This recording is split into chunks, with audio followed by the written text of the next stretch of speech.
চাচা মূলত মাটি সরিয়ে দিচ্ছে। দেখতে পাচ্ছেন কাদা কাদা হয়ে রয়েছে, গাড়ি চলাচলের অসুবিধা হওয়ার কারণে মূলত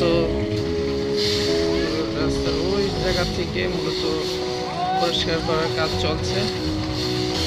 রাস্তা ফুল পরিষ্কার, এখন ফুল পরিষ্কার।